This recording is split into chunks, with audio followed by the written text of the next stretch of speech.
Hello friends, this is BS academy classes present by Sandeep.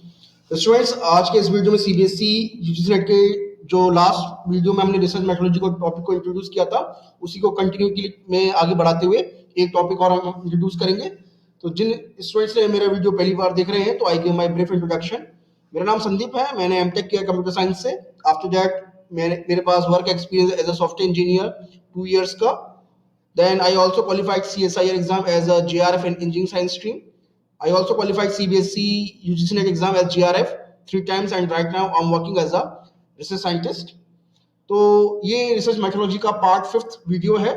इससे पहले हम 4 वीडियोस लॉन्च कर चुके हैं बीएस एकेडमी पर, आप लोग उनको चेक कर सकते हैं। इससे पहले हम एनवायरनमेंट यानी पीपल एंड एनवायरनमेंट की सीरीज भी अपलोड कर चुके हैं बीएस एकेडमी चैनल पर, आप लोग उसको भी देख सकते हैं। ओके स्टूडेंट्स, तो इसके बाद इस टॉपिक के बाद हम teaching aptitude, communication and ICT के पार्ट को भी इसी तरह से इसी वे में आगे पूरे कंप्लीट चैप्टर उसके पढ़ेंगे। तो इसमें इस लेक्चर में हम जो टॉपिक देखेंगे वो सैंपल डिजाइन देखेंगे, thesis writing and typing of reports देखेंगे, और साथ में रिसर्च एथिक्स के बारे में देखेंगे कि रिसर्च एथिक्स होती क्या है। ओके स्टूडेंट्स, तो सबसे पहले सैंपल डिजाइन। तो देखिए स्टूडेंट्स, सैंपल डिजाइन आपके जो एग्जाम में आता है वो ज्यादा डिटेल नहीं है, पर किस तरह का सैंपल हम अपने पेपर में ले सकते हैं, रिसर्च में ले सकते हैं, और सैंपल डिजाइन में कौन कौन से टाइप्स होते हैं, ये जनरली यूजीसी नेट में इस तरह के क्वेश्चंस जनरली पूछे जाते हैं, तो हम उनको कवर करेंगे।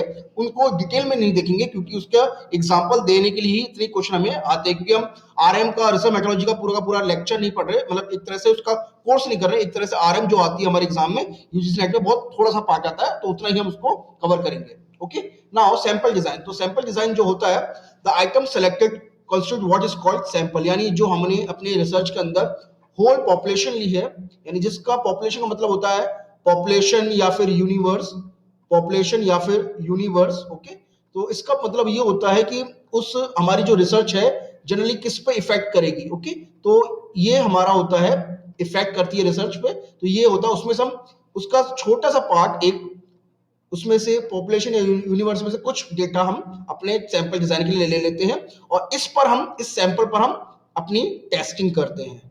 और इस सैंपल से जो टेस्टिंग करने के बाद जो हमें रिजल्ट्स मिलता है, उस रिजल्ट से फिर हम उसका अपनी थ्योरी का या फिर अपनी रिसर्च का कंक्लूजन निकालते हैं। तो जो हमने डेटा टेस्ट करेंगे तो वो हमारा डिपेंड करेगा सैंपल पर, और सैंपल हमें किस तरह का लेना है आगे हम देखते हैं। तो sample design is planned treatment before any data are actually collected for obtaining a sample from a given population, यानी किस तरह का सैंपल हम अपनी टेस्टिंग में या अपनी रिसर्च में लेंगे, ये हमें डेटा कलेक्ट करने से पहले सोचना होता है, क्योंकि सैंपल डिजाइन के बहुत अलग अलग तरीके होते हैं, अलग अलग टाइप्स होते हैं। तो उसमें करने से पहले, उसको सेलेक्ट करने से पहले, डेटा कलेक्ट करने से पहले हमें सैंपल डिजाइन का फॉर्मेट या सैंपल डिजाइन किस वे का लेना है, टाइप लेना है, ये हमें डिसाइड करना पड़ता है। ओके स्टूडेंट्स, तो सैंपल जो होता है हमारा दो तरह का होता है, एक होता है प्रोबेबिलिटी सैंपल, एक होता है नॉन प्रोबेबिलिटी सैंपल। तो ये एग्जाम में पूछा गया है कि कितने वे में कैटेगराइज करते हैं आप सैंपल्स को। तो सैंपल को हम कैटेगराइज कर सकते हैं प्रोबेबिलिटी सैंपल में एंड नॉन प्रोबेबिलिटी सैंपल में। Next is probability sample. तो प्रोबेबिलिटी सैंपल के कुछ एग्जांपल्स है, जैसे random sampling, systematic sampling, stratified sampling and cluster या फिर एरिया सैंपलिंग। ये 4 वे हैं प्रोबेबिलिटी के, ये चारों टाइप्स हमें अपने एग्जाम के पॉइंट ऑफ व्यू से इंपॉर्टेंट है, तो आप प्लीज इसको जरा एक बार एग्जाम में देख के जाइएगा। ओके, मैं थोड़ा इसके बारे में थोड़ा आपको इंट्रोड्यूस कर दूंगा अभी थोड़ी देर में। ओके, चलिए। देन नेक्स्ट जो सैंपल का हमने टाइप बताया था वो था नॉन प्रोबेबिलिटी सैंपल। इसके अंदर हमारा होता है concise sampling, judgement sampling and quota sampling. ये क्वेश्चन पेपर में आया है कि इनमें से कौन सा जो सैंपलिंग का ऑप्शन में से कौन सा नॉन प्रोबेबिलिटी सैंपल नहीं है, तो आप याद रखिएगा concise sampling, judgement sampling and quota sampling.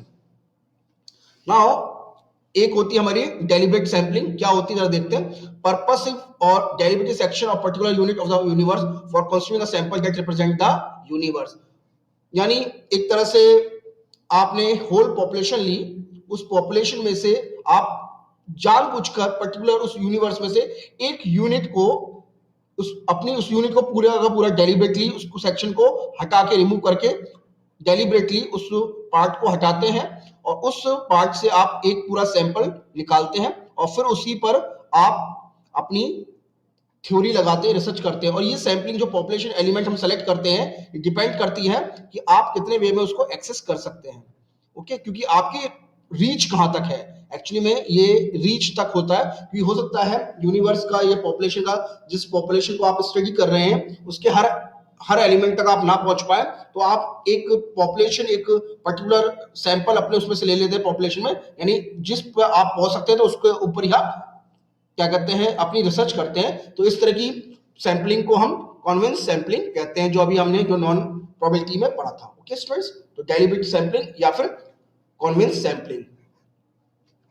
Now first है सिंपल रैंडम सैंपलिंग, जो कि हमारा प्रोबेबिलिटी सैंपलिंग में था।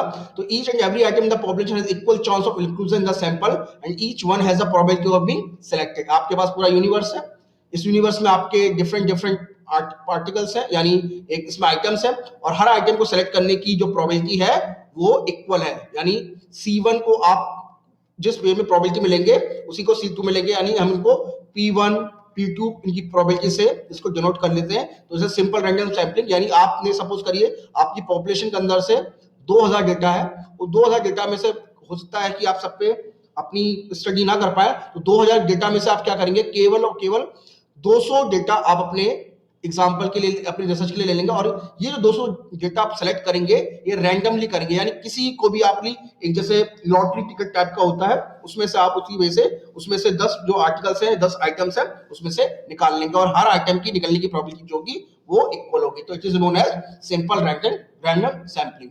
जैसे आप रैंडम नंबर जनरेट करते हैं प्रोग्रामिंग के अंदर, उसी तरह से आप इसी सैंपलिंग को सेलेक्ट कर सकते हैं।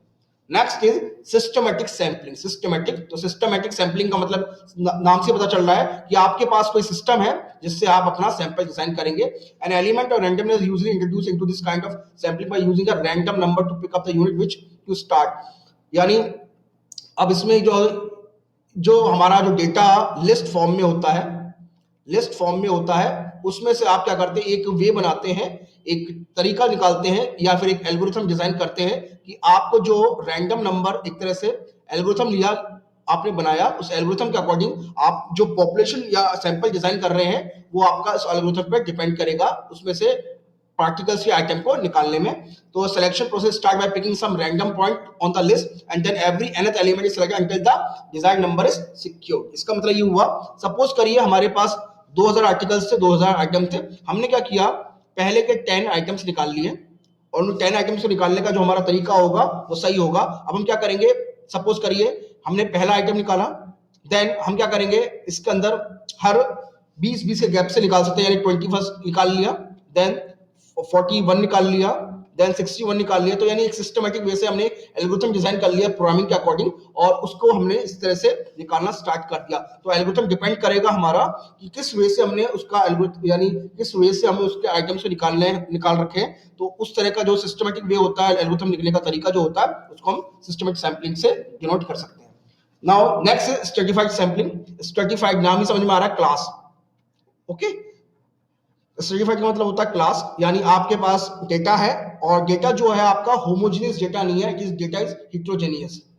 क्या होता है होमोजेनियस, हेटेरोजेनियस, अभी हम देखते हैं। If the population from which a sample is to be drawn doesn't constitute a homogeneous group, then stratified sampling technique is applied so as to obtain a representative sample. Representative sample जरा ध्यान रखिएगा, यानी stratified sampling के अंदर एक representative sample use होता है। Suppose करिए हमारे पास एक लिस्ट है, बहुत बड़ी एक लिस्ट है, उस लिस्ट के अंदर जो पार्टिकल्स हैं, वो पार्टिकल्स जो है C1 C2 up to Cn जो है, वो पॉपुलेटी जो उनकी प्रॉपर्टीज है वो डिफरेंट डिफरेंट प्रॉपर्टीज है। सपोज करिए मैं एक नंबर का लेता हूँ, नंबर हमारे बहुत तरह के होते हैं, तो नंबर हमारे इंटीजर भी हो सकते हैं, फ्लोट भी हो सकते हैं, और हमारा स्ट्रिंग भी हो सकता है। तो उस वे में, और फिर हमारा लॉन्ग डबल डबल इस तरह का होता है। तो हम 3 वैल्यू ले लेते हैं, integer, float value and string. अब सपोज करिए मैंने इस आइटम के अंदर, इस लिस्ट के अंदर हर तरह का नंबर डाल दिया, तो हम क्या करेंगे, पहले उस नंबर, क्योंकि डेटा जो है हमारा वो होमोजेनियस नहीं है, क्योंकि एक तरह का डेटा नहीं है, डिफरेंट डिफरेंट तरह का डेटा। मैंने यहाँ पे 3 क्लास डिफाइन कर ली, यानी 3 क्लास का मैंने डिफाइन कर दिया। अब मैं क्या करूंगा, इस क्लास के अकॉर्डिंग इंटीजर, फ्लोट और स्ट्रिंग, या फिर एक ले लेते चौथा ले लेते डबल, तो इसके अकॉर्डिंग मैं डेटा को कलेक्ट करूंगा। तो मैंने अपनी पहले क्लास डिफाइन करी, देन इस क्लास के अकॉर्डिंग मैं डेटा को कलेक्ट करूंगा, और जो ये क्लास करेगी, यानी इंटीजर क्लास के अंदर मैं इंटीजर वैल्यू को करूंगा, फ्लोट क्लास के अंदर फ्लोट वैल्यूज को करूंगा, स्ट्रिंग क्लास में मैं स्ट्रिंग वैल्यूज को लूंगा और डबल क्लास में मैं डबल वैल्यूज को लूंगा। ओके स्टूडेंट, अब देखिए ये जो जितने भी चारों डेटा है वो ओवरलैप नहीं कर रहे हैं आपस में। इंटीजर अलग है, फ्लोट अलग है, स्ट्रिंग अलग है और हमारा डबल अलग है। तो इस तरह की जो जिस तरह की जो सैंपलिंग होती है, the population stratified into number of non overlapping sub population of strata and simple item are selected from each stratum. Stratum का मतलब होता है क्लास। ओके, नाउ स्ट्रेटा मतलब स्ट्रेटा या स्ट्रेटम आपका क्लास को डिफाइन करता है। तो आपने 4 क्लास डिफाइन करने के बाद उसी आइटम को उसी क्लास के अकॉर्डिंग उनके आइटम्स को उनके अंदर फिल आपने करना स्टार्ट कर दिया। तो it is known as stratified sampling. Now, if the item selected from each is based on simple random sampling, the entire process first stratification, then simple random sampling is known as the stratified random sampling. अब क्या करना है इसमें, इन्होंने बोला एक कुछ नहीं है, ये टर्म को इन्होंने एक एक्स्ट्रा नाम दे दिया है कि आप एक रैंडम सैम्पलिंग यूज करना चाहते हो तो उसमें क्या होगा, स्ट्रेटिफाइड यानी S for stratified plus random is known as stratified random sampling. Okay, तो आपने क्या किया, आपने पहले डेटा को क्लास में डिवाइड कर दिया। अब क्लास डिवाइड करने के बाद आपने मान लीजिए 4 क्लास में डिवाइड कर दिया। तो मैंने जैसे इंटीजर में किया था, फ्लोट में किया था, डबल में किया था, स्ट्रिंग में किया था। अब हमने क्या क्या करेंगे, और एक वैल्यू को एक इंटीजर की अलग से लिस्ट बना देंगे, फ्लोट की अलग से लिस्ट बना देंगे, डबल की अलग से लिस्ट बना देंगे हम, और सैंपल और स्ट्रिंग की हम अलग से लिस्ट बना देंगे। अब इस लिस्ट में से हम अपने डेटा को कलेक्ट करेंगे, integer i1 i2 up to in, जहां तक हम चाहते हैं। सपोज करिए इंटीजर के अंदर हमारी 1000 वैल्यू है, तो 1000 में से हम हो सकता है केवल 100 इंटीजर ही निकालें।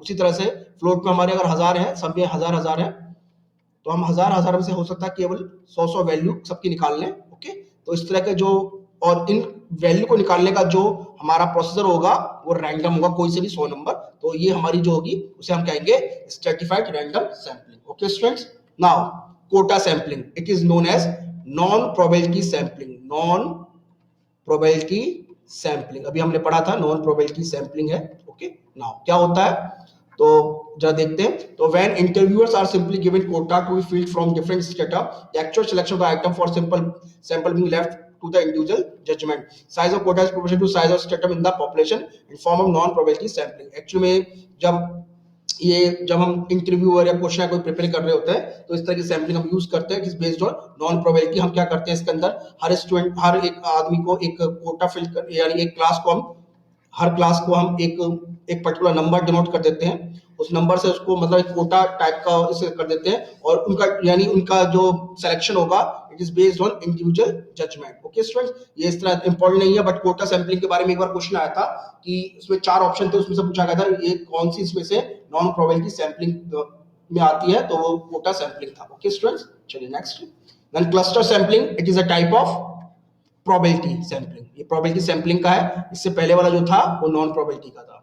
तो नॉन प्रोबेबिलिटी सैंपलिंग एग्जांपल, इसमें क्या करते हैं हम पर्टिकुलर एक क्लास को क्लस्टर बना लेते हैं, डिफरेंट डिफरेंट क्लस्टर होते हैं। जैसे आपका एक एग्जांपल है के मीन एल्गोरिथम जो होता है, के mean algorithm is an example of clustering sampling. यानी आपके पास कोई एल्गोरिथम है, पर्टिकुलर आपके पास कोई पॉपुलेशन है, उस पॉपुलेशन से आपको सैंपलिंग वे में आपको कन्वर्ट करना है। उस पॉपुलेशन उसमें क्या करोगे, आप एक सैंपल निकालोगे और सैंपल का जो हमने क्या किया, के मीन एल्गोरिथम लगा दिया। के मीन क्या करता है, क्लस्टर को बनाता है, और के मीन एल्गोरिथम से हम पूरा का पूरा पॉपुलेशन से सैंपल निकाल सकते हैं। तो उसमें क्या होता है देखिए, तो ग्रुपिंग ऑफ पॉपुलेशन, पहले हम grouping of population then selecting the group और द ग्रुप्स और the cluster rather than individual elements for inclusion the sample. अब क्या करते हैं, हम एक ग्रुप है, उस ग्रुप पॉपुलेशन में सब ग्रुप को तोड़ते हैं, ग्रुप निकालते हैं। तो ग्रुप मतलब 4-5 ग्रुप हो सकते हैं, उसी बेस से हम उसको cluster and different different population में डिफरेंट सब ग्रुप्स में डिवाइड करेंगे। तो sample size larger than the simple random to ensure the same level of accuracy is in cluster sampling, there the chance of various biases and errors। अब इसमें क्या होता है, हम इंडिविजुअल नंबर नहीं निकालते एक्चुअली में, जैसे हमने पिछली जो जितने भी टेक्निक पढ़ी है अभी देखी थी, उसमें हम इंडिविजुअल एलिमेंट्स निकाल रहे थे। ओके स्टूडेंट्स, इंडिविजुअल एलिमेंट्स निकाल लेते, इसके अंदर हम टोटल ग्रुप निकालते हैं। यानी ग्रुप को हम होता हमारे पास टोटल पॉपुलेशन होती है, पॉपुलेशन लिख देता हूं P, उसमें हम उनको सब ग्रुप में डिवाइड करते हैं। ओके स्टूडेंट, सब ग्रुप में डिवाइड करते हैं, और वो बेस्ड होता है हमारे एल्गोरिथम से, जिसमें से एक एग्जांपल मैंने बता दिया आपको, के mean algorithm. Okay, k-mean algorithm. तो it is relative easier than other use in case of personal interviewer. Personal interviews के लिए, यानी आप किस वे में, जैसे सपोज करिए आपको 2000 लोगों का इंटरव्यू लेना है, एक तरह से आप डेटा लेना, कलेक्ट करना है, 2000 तो लोग हो सकते हैं बहुत ज्यादा हो, तो आप क्या करोगे, उनको डिफरेंट डिफरेंट क्लासेस में क्लस्टर के अकॉर्डिंग डिवाइड करोगे और उसमें से उनके इंटरव्यू निकालना शुरू कर दोगे।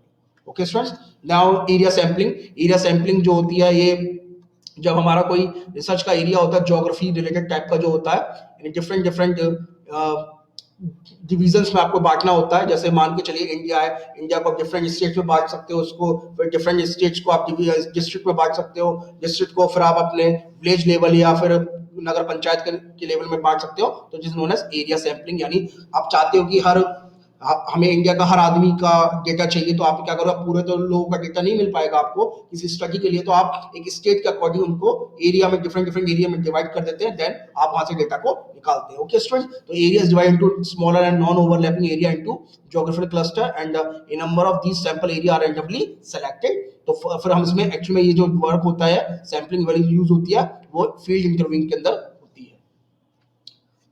नेक्स्ट टॉपिक है हमारा thesis writing and typing of reports. ये हमारी किसी भी रिसर्च में लास्ट स्टेज होती है। It is a last stage. आपने कंक्लूजन निकाल लिया, रिजल्ट्स निकाल लिया, अब जो लास्ट स्टेज है हमारी, वो थीसिस राइटिंग की। तो थीसिस राइटिंग किस वे में होनी चाहिए, तो देख लेते हैं कौन कौन से मेन पॉइंट्स को हम ध्यान रख सकते हैं। तो थीसिस और रिपोर्ट राइटिंग, इसको आप कुछ भी नाम दे सकते हैं। तो it is a final stage of research, और ये आखिरी, मैंने बोला था अभी, आखिरी स्टेज होती है। It provides a overall view and solution to the problem. जो है आपने स्टार्टिंग में कोई प्रॉब्लम सेलेक्ट करी थी, उस प्रॉब्लम का इसके अंदर सॉल्यूशन होता है। जनरली में क्या होता है, प्रॉब्लम का सॉल्यूशन होता है। और it provide all the elements of the project taken for the study. आपने इस प्रोजेक्ट के दौरान कौन कौन से एलिमेंट्स को लिया था, उसके अंदर आप बताओगे, और अपनी टोटल समरी आप इसके अंदर डिफाइन करोगे कि आपने, यानी एक तरह से आपने जो वो पूरी रिसर्च की है, उसकी पूरी समरी इसके अंदर बताओगे। और is satisfy all research by providing partial और detail knowledge over their problem. यानी आपने जो प्रॉब्लम आइडेंटिफाई की थी, उसका सॉल्यूशन आपने क्या निकाला है, ये सारा का सारा जो डिटेल स्टडी करके आप उसको, आप एक डिटेल स्टडी को आप क्या करोगे, एक डॉक्यूमेंट में कंपाइल करोगे। ओके स्टूडेंट्स, डॉक्यूमेंट में उसको कंपाइल करेंगे, डॉक्यूमेंट में कंपाइल करेंगे। नाउ नेक्स्ट है फॉर्मेट ऑफ थीसिस राइटिंग। तो फॉर्मेट क्या होता है देख लें। तो 3 वे में हम उसको डिवाइड कर सकते हैं फॉर्मेट को। इसमें पहला है हमारा प्रिलिमिनरी सेक्शन, यानी इनिशियल स्टेज वाला सेक्शन। देन हमारा मेन बॉडी, यानी जिसमें हमारे चैप्टर डिफाइन होते हैं।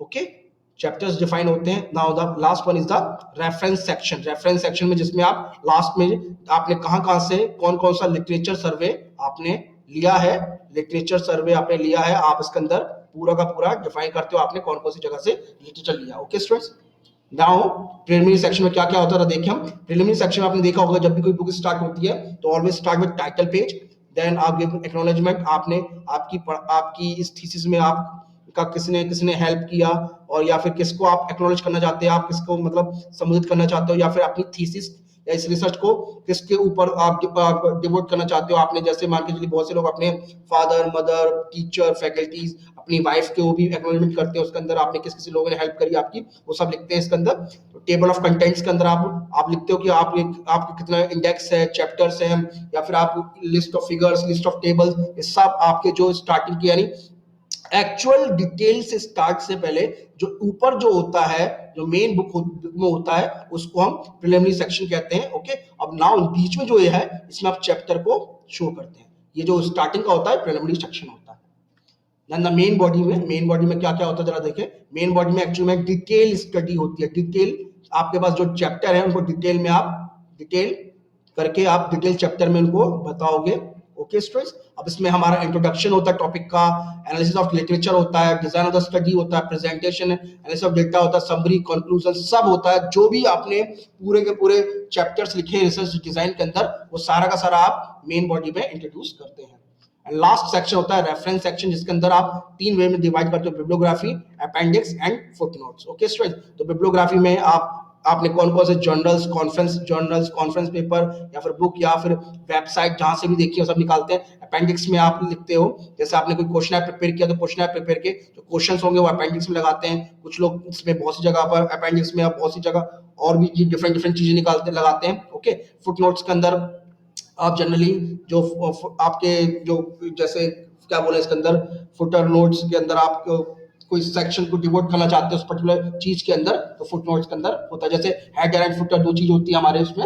Okay students, last is the research ethics. Ethics क्या होता है जरा देखिए, रिसर्च एथिक्स क्या होता है। जिसमें आप कोई अच्छा या बुरा काम करने के लिए बोलते हो, आपको प्रेरित करते हैं, उसी को एथिक्स कहते हैं।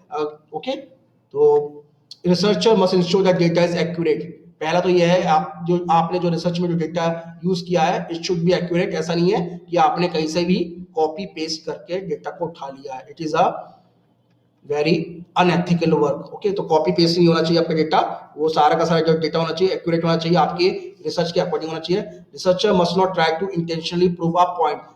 मतलब इंटेंशनली प्रूव अ पॉइंट का मतलब हो गया कि आप किसी चीज को प्रूफ करना चाहते हो, और अब हो सकता है इसको प्रूफ करना बहुत जरूरी है आपकी रिसर्च के लिए, ऑब्जेक्टिव को कंप्लीट करने के लिए, बट आप जबरदस्ती उस डेटा को ऐसे मैनिपुलेट करते हो कि वो चीज पूरी हो जाती है, वो चीज प्रूफ हो जाती है। तो आप डेटा को मैनिपुलेट करते हो। डेटा को मैनिपुलेट करना ये जो है अनएथिकल है रिसर्च के अंदर। Okay, now researcher must ensure that data is sufficiently investigated and finding are totally accurate. आपके जो रिजल्ट्स आए हैं वो रिजल्ट जो हो एकदम ट्रू और जेन्युइन होना चाहिए उनको। Researcher must not misrepresent the statistical accuracy of data or nor must they over represent a result by altering the finding। मैंने बोला ना कि आपको डेटा को मैनिपुलेट नहीं करना है।